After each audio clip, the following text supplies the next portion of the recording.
ہائے ملفوظی اور ہائے مختفی کا ذکر ہم کر چکے ہیں۔ حرف ہا کی ایک اور قسم بھی ہے جو ہائے مخلوط کہلاتی ہے۔ ہائے مخلوط کا دوسرا نام ہائے دو چشمی ہے۔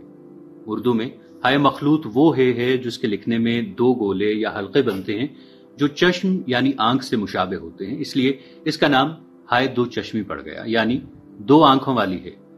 اس ہے کو ہے لکھتے ہیں۔ دیکھیے استاد ذوق نے اس رعایت کا اپنے شعر میں کیسے فائدہ اٹھایا ہے۔ ہائے رے حسرت دیدار میری، ہائے کو بھی لکھتے ہیں ہائے دو چشمی سے کتابت والی۔ عربی اور فارسی میں ہے اور ہے دو چشمی میں کوئی فرق نہیں، چونکہ عربی اور فارسی میں ہائیا یا حکاری آوازیں اسپریٹڈ ساؤنڈز مثلا بھے، پھے، تھے، کھے، گھے وغیرہ نہیں ہوتی، لہذا گول ہے یا دو چشمی ہے عربی اور فارسی میں یکساں تلفظ کو ظاہر کرتی ہیں۔ لیکن چونکہ اردو میں حکاریت کو واضح کرنے کے لیے دو چشمی ہے لکھی جاتی ہے اور اس سے مخلوط آواز یا ملی ہوئی آواز جیسے بھے، پھے، جھے، چھے وغیرہ کو ظاہر کرنا مقصود ہوتا ہے، لہذا اس کا ایک نام ہائے مخلوط بھی ہے۔ مخلوط یعنی ملا ہوا یا ملی ہوئی۔ اس کو ہائے مخلوطی اور ہائے مخلوط التلفظ بھی کہتے ہیں۔ یہ ہاں ان آوازوں کو ظاہر کرتی ہے جن کو ہم اردو میں ایک ساتھ یا ملا کر ادا کرتے ہیں اور جنہیں ہائیا یا حکاری آوازیں کہا جاتا ہے۔ دوسرے لفظوں میں یوں کہیے کہ فارسی اور عربی کے برعکس اردو میں ہے اور دو چشمی ہے میں بہت فرق ہے اور ان کے لکھنے میں بہت احتیاط کی ضرورت ہے، ورنہ تلفظ اور لفظ بلکہ بعض اوقات معنی بھی بدل جاتے ہیں۔ کسی زمانے میں اردو میں ہے اور دو چشمی ہے کی تخصیص نہیں ہوتی تھی، جس سے بعض اوقات بڑی الجھن ہوتی تھی۔ مثلا بہر اور بھر، پہل اور پھل، پہر اور پھر کو ایک ہی طرح لکھا جاتا تھا۔ غالب بھی مثلا کھانا کو کہانا لکھتے تھے، لیکن رفتہ رفتہ یہ طے ہو گیا کہ اردو کی ہائیا یا حکاری آوازوں کو ہائے دو چشمی یا ہائے مخلوط سے لکھا جائے تاکہ تلفظ میں امتیاز کیا جا سکے، اور اب اسی پر سب عمل پیرا ہے۔ اس وضاحت اور امتیاز کے طے پانے میں بابا اردو مولوی عبدالحق کا بڑا ہاتھ ہے۔ جب انہوں نے 1930 میں اردو کی ضخیم ترین اور جامع ترین لغت مرتب کرنے کا ارادہ کیا تو یہ طے کیا کہ ہائیا آوازیں مثلا بھے، پھے، تھے وغیرہ الگ صوتیے یا فونیم یعنی آوازیں ہیں، اور ان آوازوں کی علامت یعنی حروف تہجی بھی الگ ہونے چاہیے، اور ان حروف سے شروع ہونے والے جو الفاظ ہیں ان کی تختی بھی لغت میں الگ ہونی چاہیے۔ چنانچہ اردو لغت بورڈ کی 22 جلدوں پر مبنی لغت میں اس پر عمل کیا گیا۔ ہندی یعنی دیوناگری رسم الخط میں تو ان ہائیا الفاظ کے لیے بالکل الگ حروف تہجی ہیں، اور اردو کے برعکس انہیں مرکب حروف تہجی سے نہیں لکھا جاتا۔ ڈاکٹر مسعود حسین خان جیسے ماہر لسانیات نے لکھا ہے کہ صوتی نقطہ نظر سے کھے، چھے، بھے وغیرہ علیحدہ اور مستقل آوازیں ہیں، اس لیے ہندی رسم الخط میں ان کے لیے علیحدہ اور مستقل حروف قائم کیے گئے ہیں۔ البتہ اردو میں ان آوازوں کو ظاہر کرنے کے لیے الگ حروف نہیں ہیں، اور ہے کی دو چشمی صورت کو دوسرے حروف سے ملا کر ان آوازوں کو ظاہر کیا جاتا ہے۔ مثلا بے اور ہے مل کر بھے کی آواز کو ظاہر کرتے ہیں، اور یہ مرکب حروف تہجی کہلاتے ہیں۔ ماہرین صوتیات کا یہ خیال بالکل درست ہے کہ یہ ہائیا آوازیں مرکب نہیں ہیں بلکہ مفرد ہیں۔ یہ اور بات ہے کہ ان کو اردو میں ظاہر کرنے کے لیے الگ اور مفرد حروف تہجی نہیں ہیں، اور ان کے لیے اردو میں مرکب حروف تہجی مثلا بے جمع ہے بھے استعمال کیے جاتے ہیں۔ لسانیات کے ماہرین متفق ہیں کہ ان ہائیا آوازوں کو ایک آواز سمجھنا چاہیے اور ان کو ظاہر کرنے والی تحریری علامات یعنی حروف تہجی کو بھی ایک حرف تصور کرنا چاہیے۔ شاعری میں بھی جب تختی کی جاتی ہے تو انہیں ایک ہی حرف تصور کیا جاتا ہے۔ اگرچہ اردو میں ان آوازوں کو تحریری صورت میں ظاہر کرنے کے لیے دو حرف لکھنے پڑتے ہیں، لیکن اس مرکب حرف کو بھی ایک حرف تصور کیا جانا چاہیے اور انہیں ایک حرف کی طرح لکھنا چاہیے۔ ان کو توڑ کر دو حروف کی طرح الگ الگ لکھنا غلط ہے، کیونکہ اس سے تلفظ بھی غلط ہو جاتا ہے۔ مثال کے طور پر پھر کو اگر پہر لکھا جائے یا پھل کو پہل لکھا جائے تو املا غلط ہو گیا، تلفظ بدل گیا، بلکہ لفظ ہی بدل گیا اور معنی بھی بدل گئے۔ تو اردو میں 15 ہائیا یا حکاری آوازیں ہیں جن کو ہائے مخلوط یا ہائے دو چشمی سے لکھا جاتا ہے۔ وہ 15 حروف یہ ہیں: بھے، پھے، تھے، ٹھے، جھے، چھے، دھے، ڈھے، رے، ڑے، کھے، گھے، لے، میں اور نے۔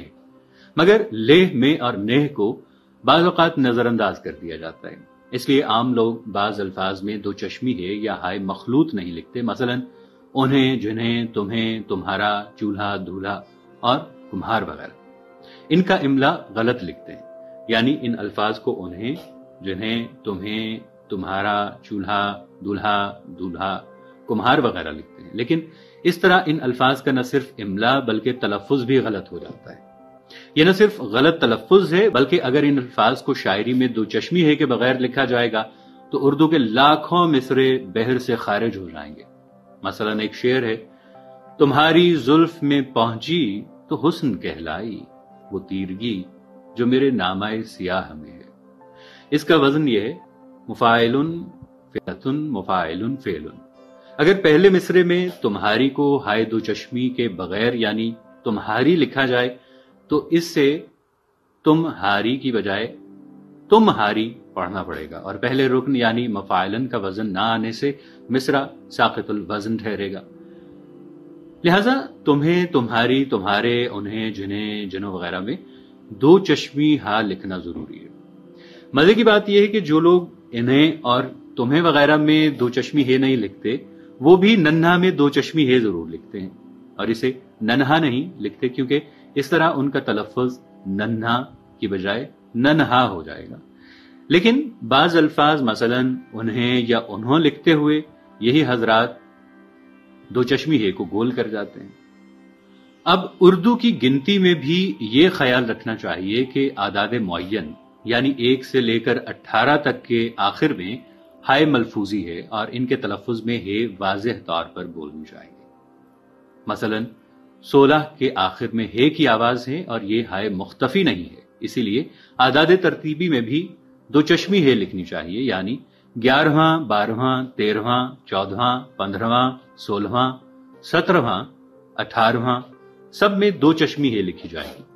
ان کی مغیرہ حالتوں میں مذکر کی صورت میں بھی مثلا 11ویں روزے کو، 12ویں دن، 13ویں سال، اور تانیث کی حالتوں یعنی 11ویں جماعت، 12ویں تاریخ، 13ویں کتاب میں بھی دو چشمی ہے لکھنی چاہیے۔ اسکولوں میں ایک مسئلہ پایا جاتا ہے۔ ہمارے بعض اسکولوں میں بچوں کو حروف توڑیے، حروف جوڑیے کی مشق کراتے ہوئے بعض اساتذہ ہائیہ حروف میں آنے والی دو چشمی ہے کو الگ سے لکھواتے ہیں۔ مثلا لفظ گھر کو توڑ کر گاف جمع ہے جمع رے یا گاف پھر دو چشمیاں ہے اور رے لکھواتے ہیں۔ یہ بالکل غلط ہے کیونکہ اس طرح یہ لفظ گوہر پڑھا جائے گا۔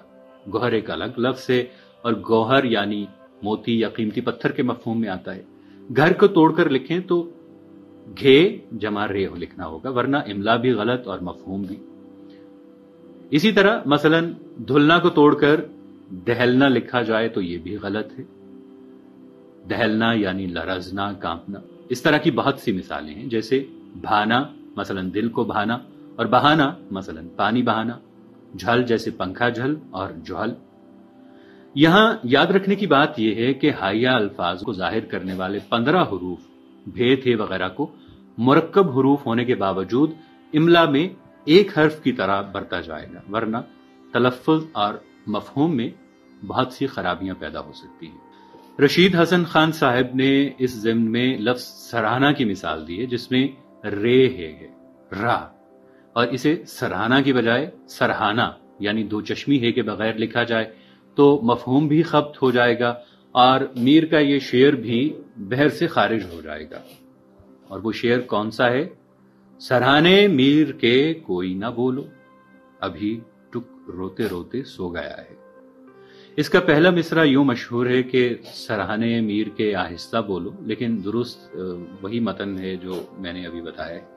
اسی طرح پڑھنا اور پڑھائی میں بھی ڑے ہے، اور پڑھائی کا تلفظ پڑھائی نہیں کرنا چاہیے، اس کا درست تلفظ ہے پڑھائی۔